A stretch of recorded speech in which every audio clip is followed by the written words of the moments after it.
Hey guys, Tyler here. So I know the other guys broke down their top 5 songs of 2021. I'm actually going to be doing things a little bit differently and specifically only talking about my top 5 singles that came out that were not on an album that dropped in 2021, which seems a little overcomplicated, but there's a couple reasons that I am doing it this way instead of the format that they did. So first reason being, that's just way too many songs if I don't give myself any kind of rules to follow. I really need to narrow the pool down because there's just too many good songs that came out this year. Reason number 2 is that all of the general songs that I would be talking about are just songs that are on my top albums, which we just released an episode of, and all of those albums we did full breakdowns of, including breakdowns of every single song on those albums. So like, if you want to know which songs I liked from any of the albums that are in my top albums list, you can literally just go and watch videos for all of those. We've already talked about it. I don't really want to retread ground that we've already discussed before. So yeah, just for the sake of your time and my time, I am going to be talking about just singles that are not attached to any albums from this year. And that will also give me a chance to kind of talk about some other songs that I haven't really had a chance to talk about yet, outside of maybe some month in music things. But none of you watch that, so it'll be new to you. But with all of that out of the way, we're going to dive right into it, starting with my number 5.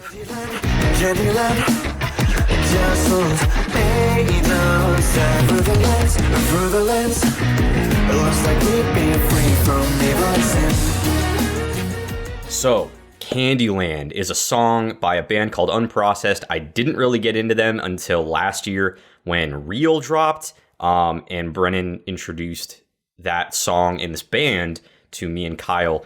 Absolutely fell in love. I don't think that this song comes anywhere near the level of Real, but I do think it offers a ton, and I did really enjoy it. And of the singles that Unprocessed released this year, I definitely think Candyland is the strongest one. It's got complex instrumentals that you'd come to expect from them. It's got a really weird, like, slowdown thing that really throws you for a loop in the middle, and I just thought that was really cool. But yeah, I definitely think that my other songs that I'm going to be talking about are a lot better, and I tend to come back to more. But Candyland is still a really, really, really bopping track, and I encourage you all to check it out.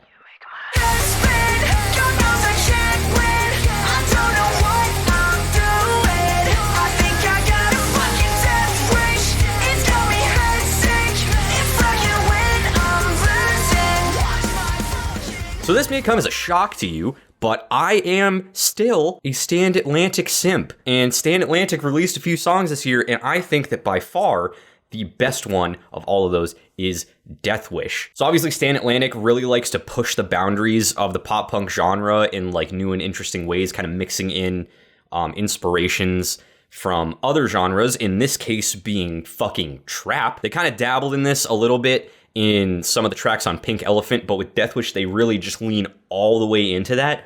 It's one of those things that, like, on paper, mixing trap and punk really should not work at all in any way, but somehow they managed to just pull it off flawlessly, and I really, really enjoy this song. The rap feature from Nothing Nowhere really just kind of ties the whole thing together. Once again, Stand Atlantic has just absolutely killed it. Definitely my favorite song they've released this year, and I am super, super pumped for everything that they're going to release next year, because I'm never going to stop being a Stand Atlantic simp. That's the way I am. You know this already. We're cutting it close.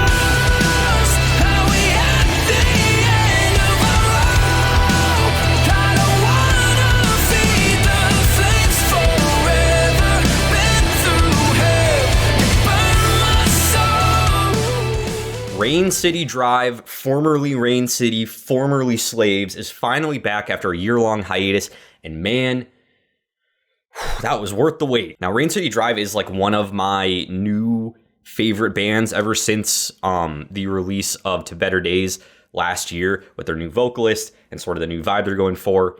That album was a masterpiece. I'm still jamming it to this day, so I have been just hotly anticipating new releases from them, and we finally got one at the end of this year, Cutting It Close, and it's so good. It's just everything that I could have hoped that it would be. It met my expectations. It surpassed my expectations.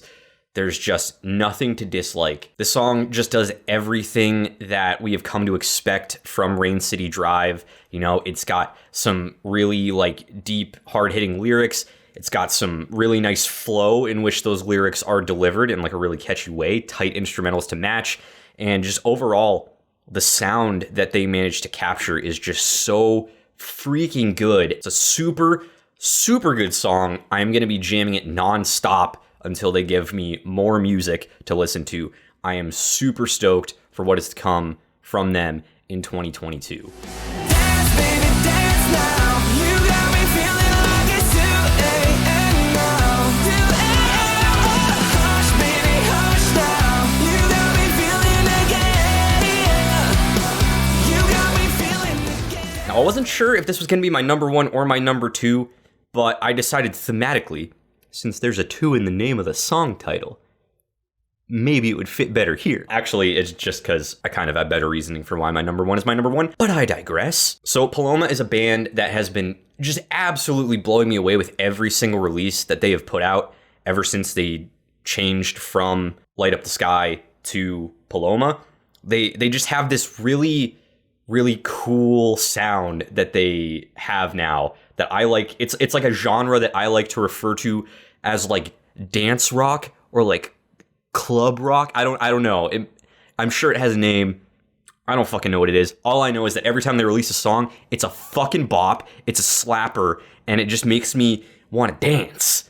And I love it. And with 2 a.m., it's no exception. It does all the Paloma things that I love Paloma for. It just, every time I listen to it, I'm bopping my head, I'm tapping my feet, I'm singing along, I'm having a groovy fucking awesome time. And I love it. This song is so freaking good. I don't think it's my favorite Paloma song of all time, but I do think that this is probably the best one they released this year, and I have been thoroughly enjoying it. And if you haven't listened to this song or anything from Paloma in general, please go and listen to all of their songs because they are all incredible. They have yet to release a stinker, and I hope that they never do. And I really, really hope that they release a freaking album next year because I just really want a Paloma album. Please give it to me. I'm begging you. There's no going back. When all we have is our time. So what's it take to make it go back? When all we have is our time. Make me feel alive. It's like we're all unaware.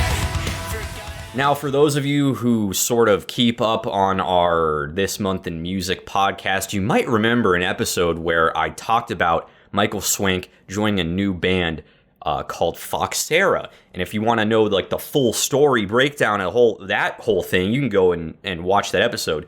But I have to give my number 1 spot to Picture Perfect by Foxera. All the singles that they have released this year have been absolutely killer. I think Michael Swank is the perfect vocalist for this band's sound. I'm so happy that they brought him on to be the vocalist because like I just love Michael Swank's voice and I'm glad he's in a band again. Also, Foxera's sound in general is just really freaking good and I think it's just a really good pairing. Again, I think every single that they've released this year has been absolutely killer. I have to give it to Picture Perfect though, solely because this is the first track that they released with Michael Swank as their lead vocalist, and like the shock factor from that just absolutely blew my mind. I didn't know what to expect. I didn't know that it was even happening, and then they dropped this single and it blew my socks off. It really did. And I mean, all you have to do is listen to the track to understand why it's as good as it is. So I have to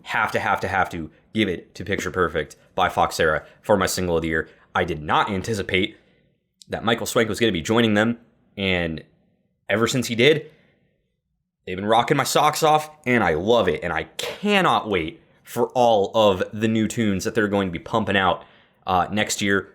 Another band that I'm really hoping drops an album at some point because I really want it. And if they do, I really want to do a review because it would be amazing. I don't even know. I can't even record this because I just keep rambling about shit because this song and this band are just so freaking good. Please just go listen to Foxera in general, this song and the other singles. Just listen to all of it. It's great. Wow, we made it through. We're already at the end. That's my top 5 singles of the year 2021 that have not been put in albums that released in 2021. I did it. We made it through. Thank you so much for watching. If you enjoyed this video, please let me know by clicking the like button and commenting down below what you think of my list. What are your top 5 singles that released this year? Please let me know in the comments below.